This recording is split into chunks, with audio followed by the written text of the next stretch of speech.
Welcome into 23 Jungle Tales, brought to you by PGX and right here on the Sports Objective. With us right now, Kyle from LaGrange Barber. How are you, man? What's going on, fellas? I'm sitting here on a Sunday night, looking another work week, dead in the eye. How y'all doing? Doing fantastic. And Bubba Rosenbaum, very excited. Your brainchild, 23 Jungle Tales. I believe this is the third season, and very excited. These two guys meant so much to the program over the last handful of years. Glad to have them to kick things off. Yeah, Dave, and you say handful of years. Each of these guys spent 6 years within the Pirates program. Kind of an anomaly, but very glad we had them for those 6 seasons from 2016 to 2021. Welcome into the show, Matt Bridges and Cam Colmore. Gentlemen, how are you? Doing great. Thanks for having us on. We appreciate it. No doubt about it. In fact, your coach always brags about you guys, and we have him on the show about how much you meant to the program. And certainly when he's building the huge program that he has done, when you look back, you were two of the guys that were solid as a rock and old faithful, if you will. We want to talk first off, can you talk about how you became a Pirate? Yeah, I'll start first. So for me, it started at a young age. I kind of always really wanted to play there. Looking back on it, it started at I believe it was the 2009 regional when we walked off South Carolina. Yeah. I was actually in the jungle there with my dad, and when we hit that walk off or whatnot, I just feel in that place, and how electric it was. At a young age, I was like, if I have the opportunity to play here, I'm definitely going to do it. And so just growing up, in Winterville, right around the corner, it was just a place that, if I ever had the opportunity to play, I would, in a blink of an eye, I would go play. And opportunity came, and I took it. And so that's kind of how my story went, as a high schooler. So I'll let Matt go ahead. For me, it's a little bit different. I was a kid from Western North Carolina. Went to Crest High School out of Shelby, and not many people went to East Carolina or talk much about it. It's more of a App State or Western Carolina type deal where I'm from, and was playing showcase ball going into my junior year of high school. So after my sophomore year summer, and we played a tournament down at East Carolina, and I could just feel the energy of the community supporting basically everything about the university and the culture and everything that's instilled at ECU. That's what stood out to me from the beginning. And as soon as I had the opportunity to play there, it was really a no-brainer just to come back and meeting with the coaching staff and everything that the university has to offer and the tradition that's already there. It speaks volumes, and man, it was the best decision of my life. Now, Cam, you talking about being out in the jungle at that 2009 regional. Exactly how old were you at the time? Then I would have been 12 years old. I was born in 97. Yeah, so I believe Gotcha. so 12 years old. Just wondering, and just from the standpoint of that, that home run ball that Devin Harris hit to tie things up in the bottom of the ninth. Just wondering if you were giving chase to that. Yeah, I actually remember it. I was actually I was in right field, and I know it was hit to left field, but I would have definitely tried my best to run after if I was in left. But yeah, when that happened, I was 12 years old at the time, and it was just I kind of fell in love with ECU baseball after that. After that, growing up, I would go to as many games as I could, with my dad, and it just kind of just stuck from there. And it's something that, after that, I really wanted to be a Pirate if I had the opportunity. And like I said, I got the opportunity, and I made that decision to go there. So. And for you guys, I know how special we think of a lot of with Coach Cliff Godwin. Talk about your experience with him. I know that he's not the easiest guy when it comes to coaching, but look how great he made you guys. Definitely. I can't thank Coach Godwin and the program enough for all the lessons that he taught us when we were there. It's really made us into who we are today. And it was a great 6 years. I'll say that at the least. So yeah, and going off of what Matt said about what Coach Godwin instilled made us who we are today.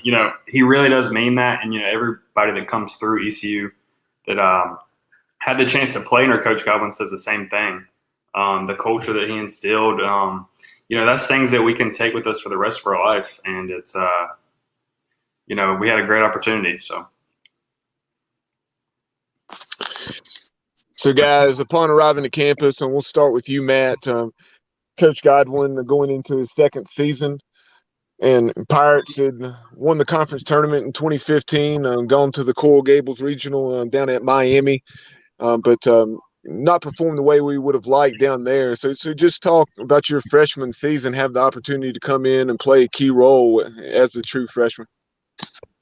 Freshman year it's tough. It's a life-changing year for a lot of guys. Coming in, going from, I guess, being a big fish in a small pond to being the little man on campus. And coming in, there's already structure in place. Coach Godwin does a great job about that.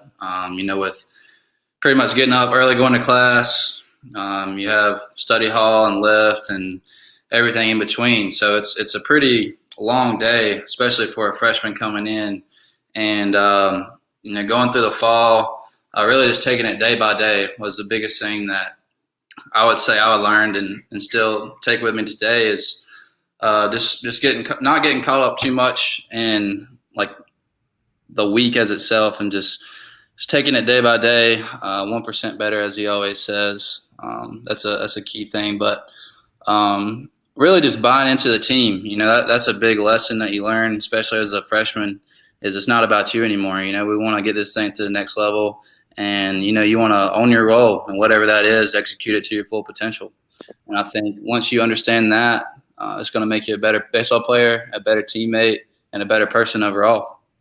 You guys talk about the very fact of when you look at the program, and Coach Godwin, rightfully so, puts such an emphasis on academics.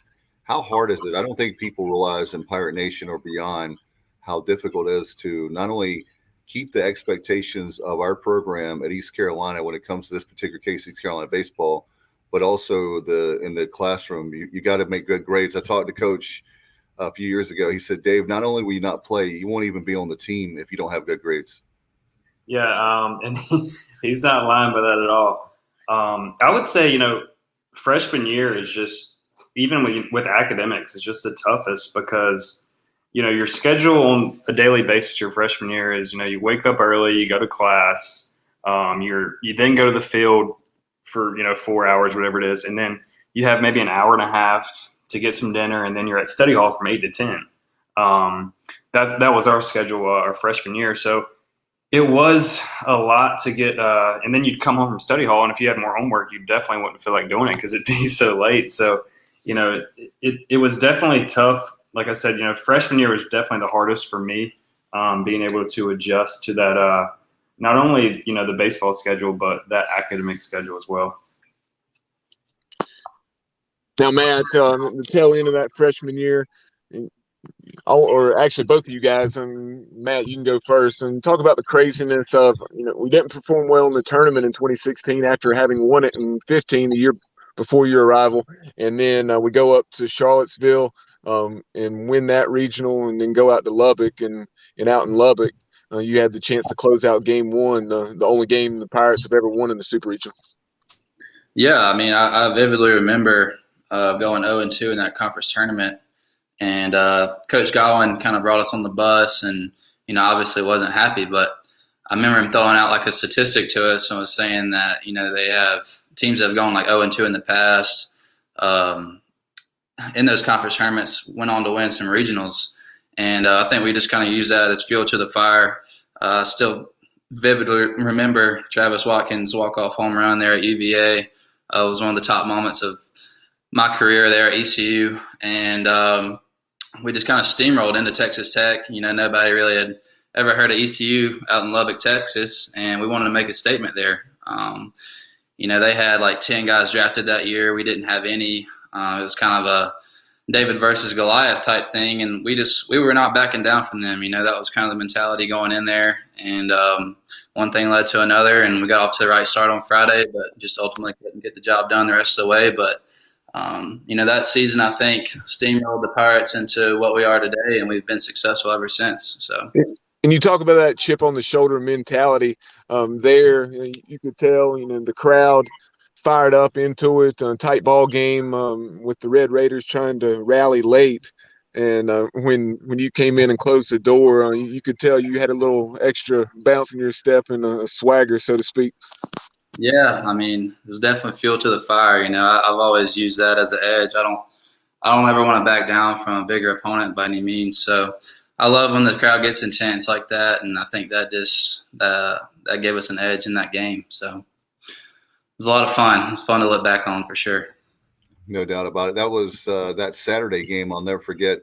I was DJing wedding, guys, and I was paying attention to what I was doing, but I was listening to Corey Glore. It's like 95 degrees in Eastern North Carolina at the gig that day, and sweat was dripping from my eyes. I'm like, man, I'm haven't done anything really, and it was so intense and so close on that Saturday game, man. It was twice, 90 feet away from Omaha. Yep, twice. Yeah, I think we had it twice. But yeah, like Matt said, we just steamrolled into that thing, and nobody thought we could do it. Even Texas Tech, when we came in there, they were like, who are these guys? Who's East Carolina? But we played like we had nothing to lose, and that team might have been the least talented team that me and Matt have been a part of at ECU, but those guys didn't care. It was we just played our hearts out, and we felt like we could beat anybody in the country. No question about it. And as far as the program now, you look at the expectations with the fan base. It looks like we're getting to super regionals on a normal basis. Do you guys feel as a team, as players, did you feel the pressure to try to get to Omaha, or is it? I know how difficult it is, but was there pressure because of how rabid this fan base is? I would say in years past, you got we would kind of feel that pressure. Just I want to do it for more than ourselves. It wasn't just wanting to be the first team to ever go. It was just, I don't know. I don't want to say it was just for Coach LeClaire, but that legacy we want to retire 23, and hang that jersey on the wall. But on top of that, this past year, I won't say that we got nervous by any means. I think we just left it all out there on the field, and I guess we couldn't get the job done. But I think moving on forward, the teams are definitely prepared for it. I know that we've been there in the past, and they're going to knock down that door sooner rather than later. You guys mentioned last year and feeling the pressure and trying to get to Omaha. Talk about the uniqueness of last season, playing pretty much the entire season up until the regionals with I guess the fans kind of increased throughout the years, but at one point, I guess, little to no fans, then it gradually increased a little more. So talk about having to play last season at without the atmosphere you're normally accustomed to playing in Clark LeClaire. Yeah, last season definitely was was a different one for sure. But going back, I'll go back to the 2020 season, and then I'll jump back into the 2021 season. But me and Matt going into the 2020 season when it got canceled because of COVID, we didn't know if we were going to have the opportunity to play the game of baseball again.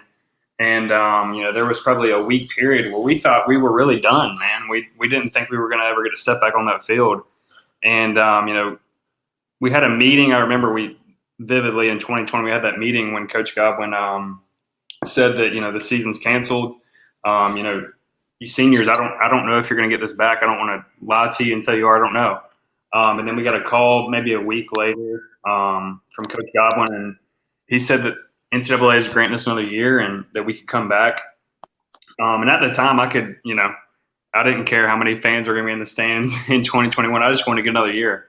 And yeah, I remember that day like it was yesterday. And then, like you said, as the fans, we got more and more fans as the season went on. It was awesome. The regional last year was absolutely nuts. I never thought that I was going to be able to play in a regional like that again. After, the COVID situation happened. And it was awesome. Now, Cam, talk about some of the adversity you faced. I can't remember if it was just media availability or maybe it was an interview that Coach Godwin did with some other local media. but just talk about the challenge of getting on the field at a program that had such a talented pitching staff. I think Coach Godwin said there was a point in time when he was talking about the prominent role that you were currently playing, but how just all the ups and downs and then the challenges. He said you were on the verge of maybe not even making the roster.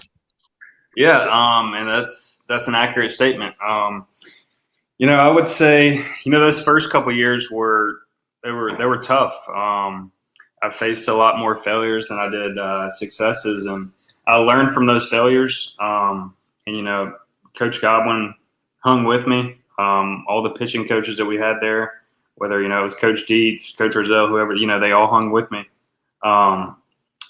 And I just kept trying to put days on top of each other and get better and better. And Coach Godwin, I remember him telling me, he said, you keep working your tail off. He said, and eventually you're going to see success.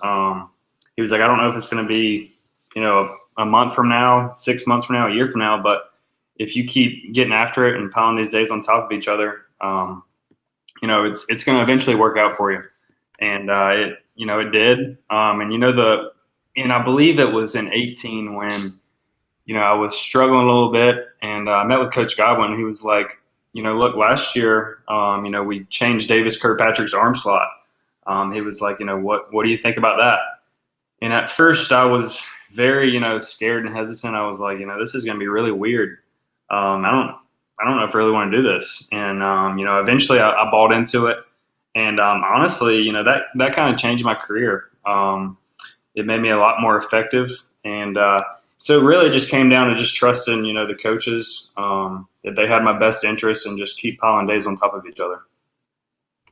And no doubt about it with Cam, it certainly seems that over the course of your career, that early, the challenges you had, it made you more hungry, right? It gave you more of a chip, and I guess in a way gave you more of a love of the game. Yeah, for sure. And like you said, the chip on the shoulder for me was the biggest thing. I felt like I always, when I went out there, I had something to prove. At times early in my career, maybe people didn't think I was meant to be out there, but so that was definitely a chip on my shoulder, and I used it to my advantage.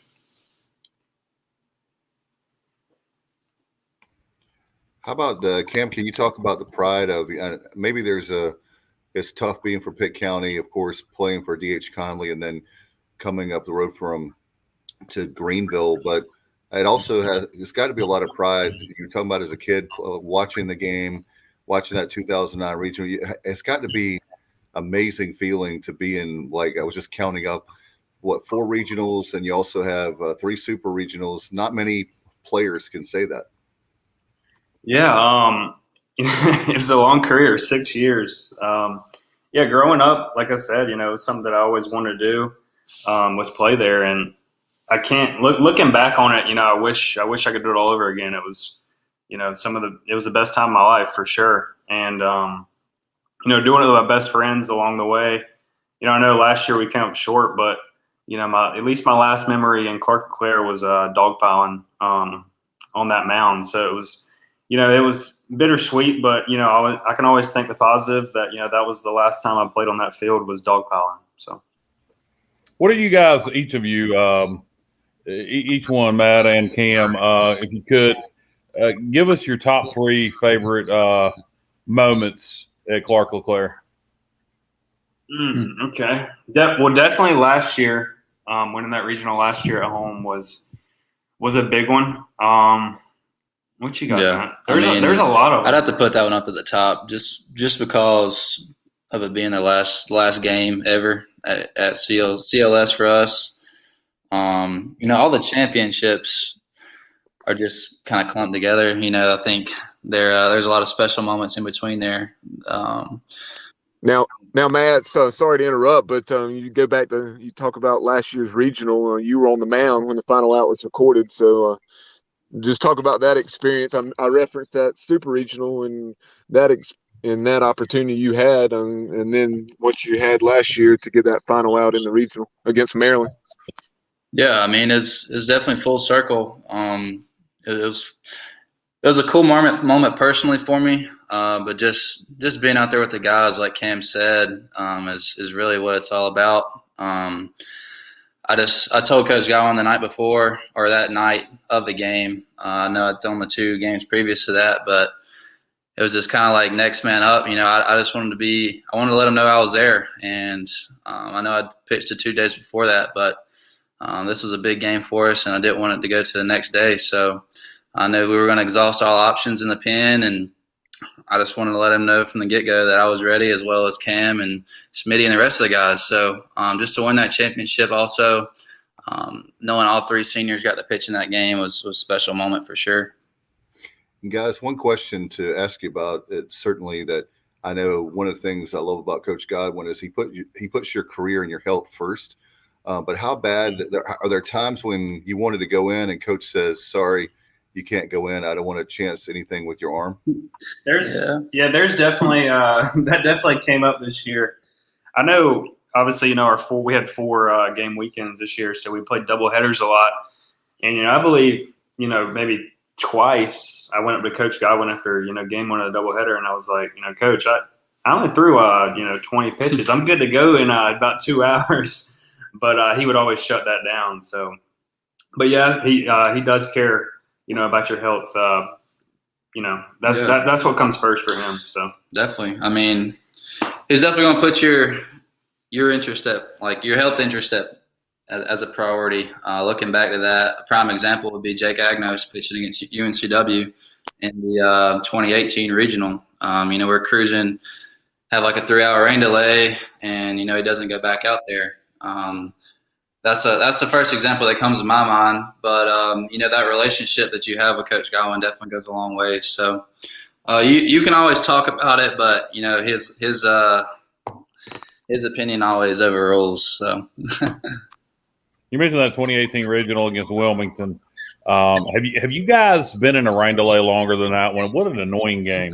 It seems like every year there's a reason there's going to be a rain delay, right? I mean, it's this is something that coming into it, but you gotta be able to flip the switch and handle that adversity that's thrown your way, because it goes for both teams. So it's one thing you learn about those for sure. I remember one of those guys on the message boards that put up their guys after that 2018 regional about how he'd love to have like a dome, and people were crushing him like there's no way we're going to have a dome for Clark LeClaire, but he wanted to do that because of the rain delay. That would be nice for sure.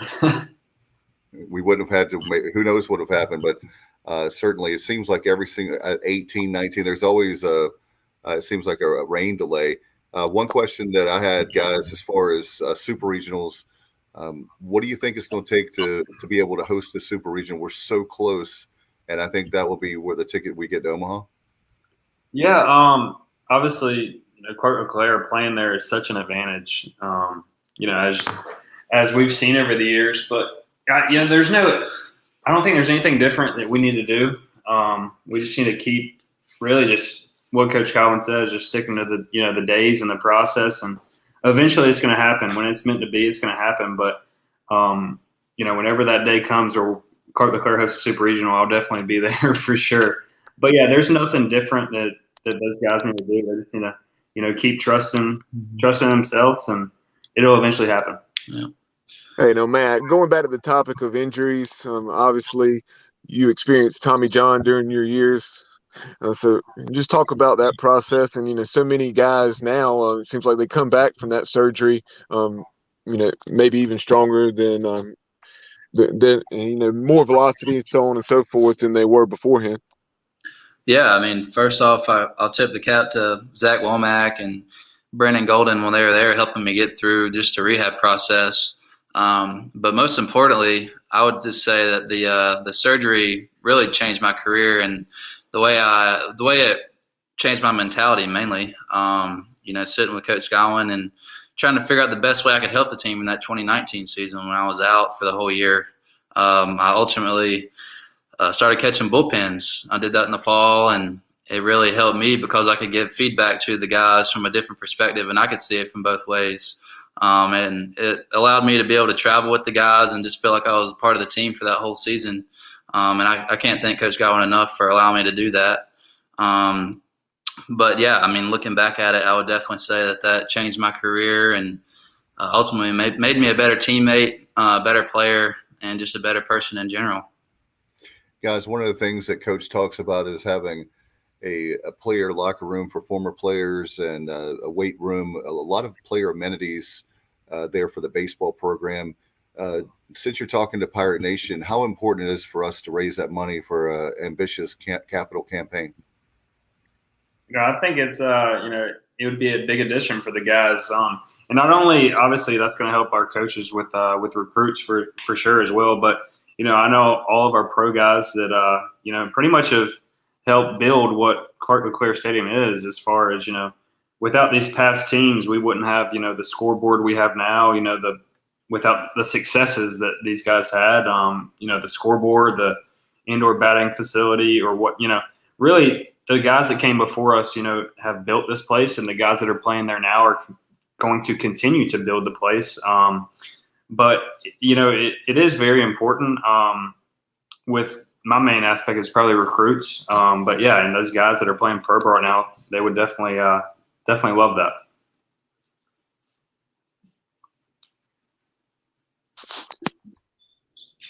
As we're getting ready for this current season, just give the guys, our viewers and listeners, a glimpse behind the scenes with what is currently going on during the preseason practices, and also, if you would, take us back to the fall and talk about everything you go through there and what it's like with the mission week. Yeah, everybody that I talk to, when I tell them, I miss being at ECU. I miss playing ball there. They always think about. I even miss the fall. I really do. It's just the process to get to the season. There's so many memories that are made in the fall, even though it's not fun all the time. Mission week obviously isn't fun, but it makes us the players that that's where the toughness comes in, and it makes us strong for the season and whatnot. But yeah, so like the fall, obviously.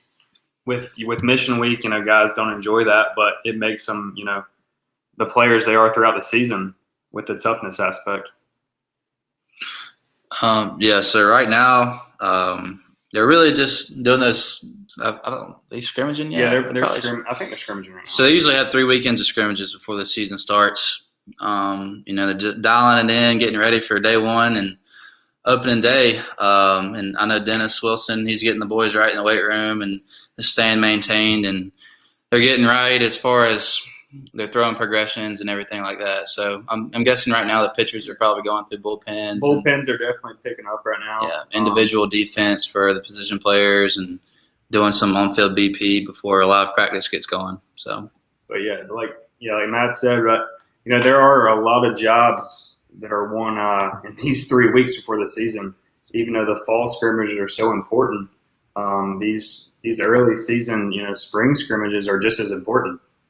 So there are a lot of, whether it's the Friday night roll, Saturday, whatever it is, there's a lot of jobs won in these coming up scrimmages for sure. You mentioned that Friday night roll. Carson Wisenhunt, obviously one of the best left-handed pitchers in the country. On most people's radar. I mean, he's projected to be a top 2 or 3 round pick here in the upcoming draft. So just talk about Carson and his abilities and everything he brings to the program. Yeah, Carson, he's got a great mentality. I think that's what separates him to be a Friday night guy. That's probably the first thing I noticed whenever I met him coming in as a freshman is he's a bulldog. He wants to win really at all costs. So that's definitely the kind of guy you want out there on the mound for you. And just going off of that, I mean, you see the talent. I mean, the numbers speak for themselves. He's a lefty that can throw the ball in the mid-90s, and he's got a plus changeup with a really good breaking ball. So you add all those things together, it's a great deal of success for that guy. But they've got a lot of talent there this year, and Cooch, we played with him for 4 years. He's a stud, and just everybody really. I mean, the pen should be good again. There's a lot of freshmen that we met last year, and I think they're going to play some key roles this year as well. So, and you talk about the electric stuff of Wisenhunt. Garrett Saylor Yeah. He's had relief appearances where he's gone, 4 or 5 and a fraction, and really been almost unhittable. So just talk about him being able to become a little more consistent because he has tremendous stuff. Garrett's definitely versatile. I mean, we've seen him throw a lot of midweek games when we were there. He stepped into some spot starts for us on the weekend, I believe, too. So he's got the ability to go long innings. He's got great stuff, great guy, too.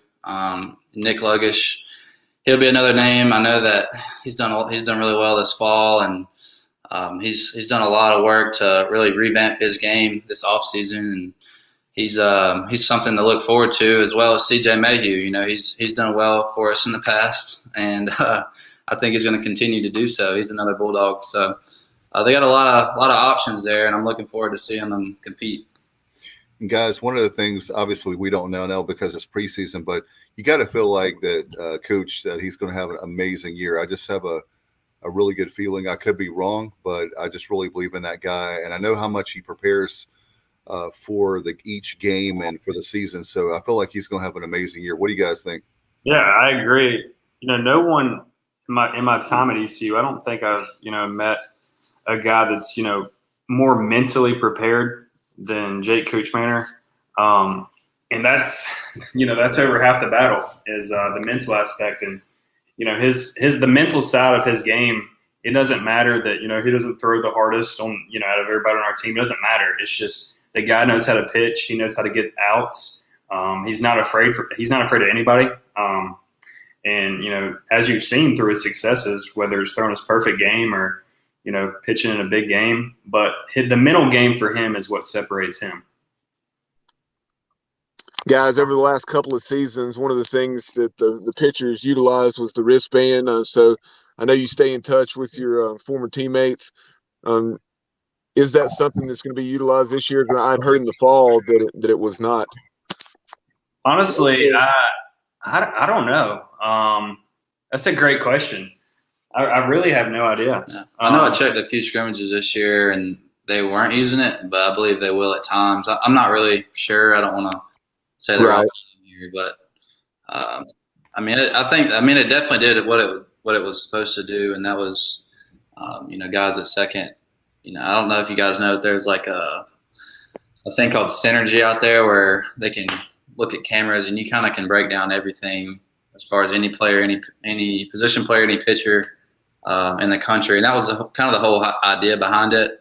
Was just to eliminate, stealing those signs. But right. I'm not sure what's going to happen going forward. Yeah, like it was a lot to get used to. First off, when they told us we were using those when we first started, it was kind of all the pitchers were kind of iffy about it, and it was just something that I really don't want to do this. I think it's going to take up too much time between pitches, but I think it definitely did its purpose for sure. Are there guys on the team that maybe the fans for this season, you played with them last year, that we may not know about, that you say, hey, those guys, look out for that guy, he's going to be special? I would say, there's a lot of those freshmen last year that didn't play, as much as they could. I think, Josh Groves is a guy that could make a huge difference pitching wise. I think, he's got the capability of going long innings. And his stuff can be lights out at times. And then you also got guys like, CJ Boyd. I remember, in the fall, last year, he had a great fall, me and Matt's last fall. Battled, some injuries here and there, but he's a guy to look out for. Cam Colmore, he's a gamer. That guy is definitely a gamer, and he's not going to back down from anybody. But there's definitely some other names out there for sure. But as far as the new guys this year, I haven't been to enough scrimmages to watch, but those are 3 guys that stand out to me. Going back to y'all's careers, just over those last couple of seasons, especially last year, and just talk about, and you knew in certain situations, based on who had pitched and who had pitches still available, innings available, that it was going to be in either you or one of you guys, I should say, or CJ Mayhew. So So just talk about being among those, reliable options, just where you knew that coach was coming to you. You just had to go out there and get the job done. Yeah, not only us three, but I think the guys around us, other than us three, stepping into situations when, whether it wasn't, the closest game or whatnot, it saved us, as in me, Matt, whoever it was, for being fresh at the very end of the season. Because, we didn't have to use us all the time. But I would just say, we wouldn't have been as strong at the end of the season without those guys, our other staff, other pitching staff, stepping up in key roles throughout the season to keep us fresh. No doubt. Well, guys, as far as the schedule is concerned this year, are there games? I know you guys are in Atlanta right now. We'll talk about that towards the end of the interview, but are there games that you're looking at, you're like, well, we got to be at that series? Yeah, well, we definitely want to get back for at least one weekend series in Greenville pre-postseason, I'd say. So I think we might try and get back for like the LeClaire Classic. We're just talking, but we definitely want to try and get to the Charleston series, I believe. We do some business work down in Savannah, so we'll see if we can try and swing it to where we can head up that way for that weekend. But if not, we'll try and get down there anyways. But yeah, and then we'll definitely if we're hosting another regional, super regional, you can count us in. We'll be there no matter what. Looking back, Go ahead, looking back in all sports, baseball is no different. In fact, it may even be more intense in baseball than a lot of other sports. Playing North Carolina State is something the fans get fired up about, and I'm assuming all you guys do too, playing the game. Between North Carolina and North Carolina State, who would you say is the bigger rival in baseball? That's a tough one, man. I hate them both equally, I guess. Like Matt said, we do hate them both equally. We didn't really get the opportunity to play NC State as much as we wish we could have. Obviously, we played them in that regional, but I believe, me and Matt only played them throughout the regular season our first 2 years there. And then it was kind of that series or, midweek games kind of got shut down for a few years. But so, maybe North Carolina, even though, we played NC State in the regional, just because we played those guys more. We knew we were playing those guys, at least, twice a season. So just because that aspect, probably Carolina, just because we didn't play State as much. But State would definitely be right there tit for tat if we played them just as many times as we played Carolina.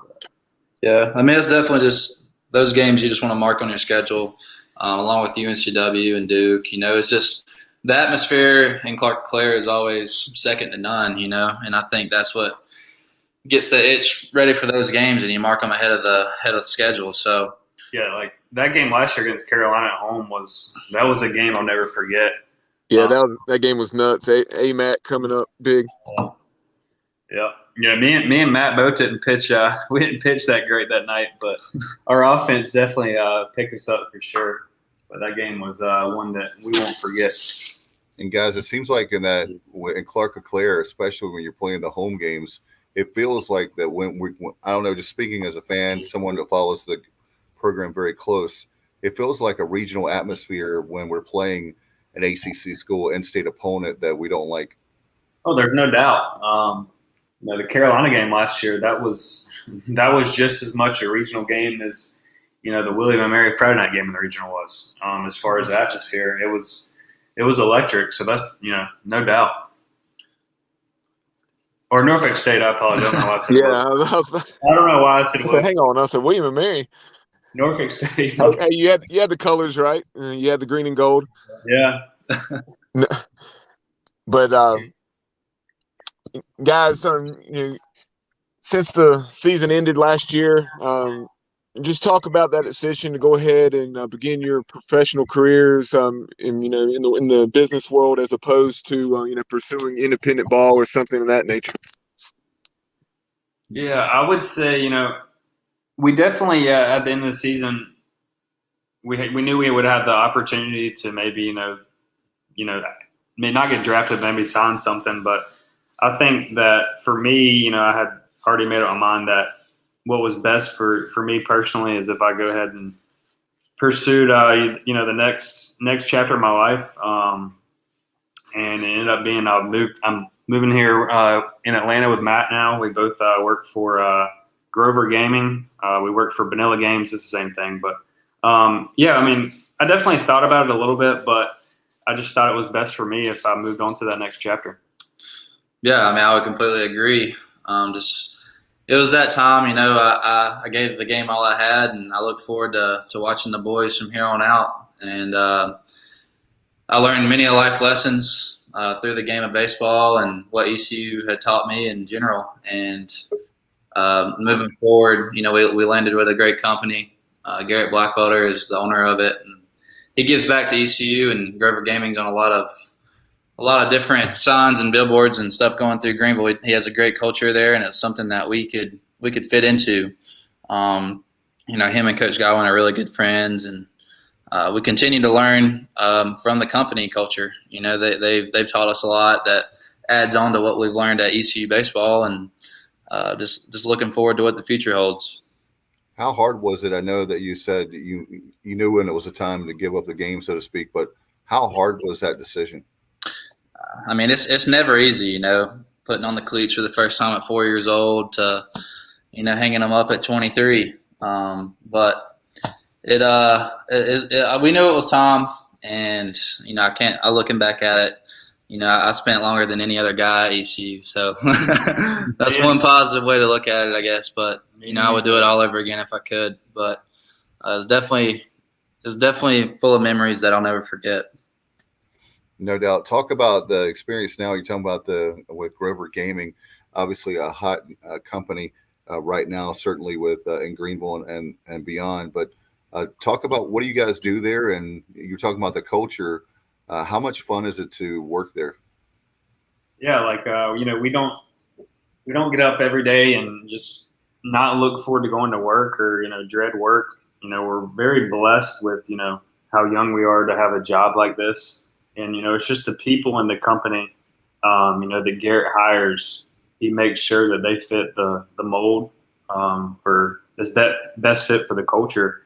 And that's why, you know, it's such a good place to work, is just because, you know, I heard about it, you know, when I was playing ball at ECU, you know, when I was talking to Garrett at first about the culture, but I was like, there's no way, you know, a business like this is going to have, you know, a culture, you know, like I'm used to, like ECU. With Coach Godwin, and it, you know, it really does. And that's what makes it, you know, such a, you know, a fun place to work. And we have a great opportunity for sure, and we're very thankful. For those that don't know, what is Grover Gaming for Pirate Nation that maybe not aware? So we build and manufacture electronic gaming devices. So we sell skill machines. We live in the state of Georgia. It's a regulated market down here. But we do business in various other states throughout the country. The difference, we're the vanilla game side is more of a straight sell market. Cam and I work on the sales side of things as well. And the Grover side is more on the charitable gaming. So they put games in different locations compared to the vanilla side. When you said, is it gaming? Is it like when you're talking about? It's not video games, right? It's more of is it more like video poker? It's more like you know, we don't use the term, but it's more like a slot machine. Okay. It's got a basic skill to it. Okay. Sweepstakes, Dave. Sweepstakes. Oh yeah, I'm sorry. I'm supposed to say yeah. Hopefully one of these days we'll get smart and have casinos all across the place. I have no problems whatsoever with that. And you know, with guys with the sports betting, it looks like that's the only thing that the General Assembly in North Carolina could agree on this year. So, but anyway, we're looking forward to it. Guys, do you have anything before you go? I look at the time, and we've had you a long time, but we appreciate. I can say, me personally, how much, and I know many in Pirate Nation, how much you guys mean to the program, how much you did. I know you could have said last year, even though you came back, you could have said we're going to start our careers a year early, right? And you came back and you gave us another year. So we appreciate all the great memories, and I know that you won't be strangers when it comes to the ECU baseball program. We'll be back as much as we can, and we thank you guys so much for, you know, all the constant support you gave us and you continue to give the guys. If it wasn't for you guys, you know, we wouldn't be in the opportunity that, you know, we were, and we wouldn't have had the opportunity that we had. So we thank you guys. Definitely. I mean, thank you guys for having us on tonight as well, and look forward to following ECU baseball this year and staying in touch with everybody. No doubt. Appreciate y'all, and you're always welcome on our show. We'll have another season of Extra Innings starting, hard to believe, in just a few weeks after the Bryant series. So love to have you guys back on sometime during the year when your schedule permits. Of course, you guys just let us know, and we'll be on. All right, guys, take care, and good luck, obviously, to the Pirates this season, and we'll talk to you again soon. Thank you, guys. Thank you, guys. Go Pirates. All right, have a good night. Thanks, Gus. Appreciate those guys very much for all they did for Pirate Nation, and obviously being on 23 Jungle Tales. Bubba, very excited to have, I believe, isn't this the third season? The time is rolling, but I believe. Yeah, that's correct. It's year 3. Okay, third season of 23 Jungle Tales, and I know we've got more. That's 1 down, and we've got 22 to go, right? Yeah, I guess we'll count that as 1. So you get kind of a bonus there with 2 players in the first episode. But we'll be. I've already confirmed with the likes of Hunter Allen, and then also guy from the Gary Overton era, back in the early 90s or so, John White. So those are going to be 2 of the upcoming Jungle Tales. We're shooting to get Chris Holbaugh, obviously in the Cardinals organization, coming off an injury. But Hunter Allen, John White, and Chris Holbaugh, they'll probably be 3 of the former players you'll hear from. Very excited also, by the way, guys. I know that we can go ahead and say PGX Gloves coming back on with us. And we heard today Next Level Training Center. I want to give a shout out to obviously Trent, Brett, and Gaynell. Appreciate all they've done for my kids. And I can speak personally for Alexander McKenzie, but probably hundreds, thousands of kids that they do it. They're a great job there in Greenville. And Bubba, very excited to have them back. Yeah, Trent and that entire Next Level Training Center family really appreciate their support of the program, and they do an excellent job. So if you need to use a facility and get excellent instruction with baseball and softball, then they're your source and the location you need to go to if you're right there in the greater Greenville area. No doubt. And Kyle, guess what the name of Alexander's hitting instructor is? Oh, sorry, Dave. I was doing something. The name of Alexander's hitting instructor? Where at? PGX Club? Next level. Next level. PGX Club. That wouldn't work. Kyle. It is. Good job. Well, I figured it had to be something relevant to me. Yeah. Is it Kyle Roller? No, he's a great guy, and appreciate. He's been working with Alexander, and did you know Brian Bailey beat Kyle Roller in a foot race? I didn't know that. Well, that's what Brian Bailey, when Kyle Roller scored that winning run against South Carolina, he said, "I think I could beat Kyle Roller," and I really don't think that happened. No. It happened. There was a foot race. Brian skunked him. Yeah. No, obviously that's the correct story. But yeah, I figured you were. He said, "I just never will forget him saying that." I think I'm faster than Kyle is. Yeah, well, he's probably faster than this Kyle. I bet he could beat me in a foot race. I'd like. I bet you a sloth beat me in a foot race. Oh well. By the way, want to remind fans, Bubba, have you heard the latest totals? I think it was over 1,700 tickets, but season tickets, get those ECUPirates.com. You can go there now, or you can Monday through Friday. Yeah, we broke the record.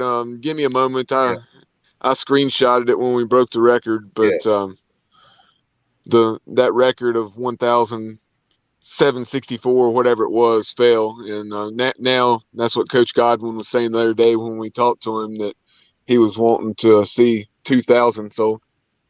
I think that's very doable. We've got a few more weeks, and how many more weeks do we sell season tickets? It'll be up until that they'll stop after Bryant, I take it. I wouldn't think so. I would think okay. I'm assuming. I could be wrong on that, but I mean, I don't know why you would stop at that point. It's not to the point where Dave, if you can hear me, I'm totally without sound. So. Oh well. I can't hear anything you guys are saying. So. All right. Well, Did hey, you I mean, message him? I'll message him. Hold on. live streaming for sure. But certainly we're trying to break that record as we're trying to work out the technical difficulties. We'll try to get that 2,000, and you can do that, folks. You still have a little bit of time.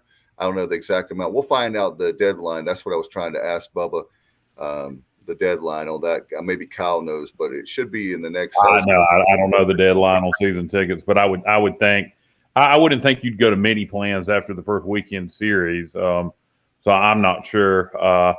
But you most likely, if you ain't got them by the beginning of the season, you ain't gonna get them. So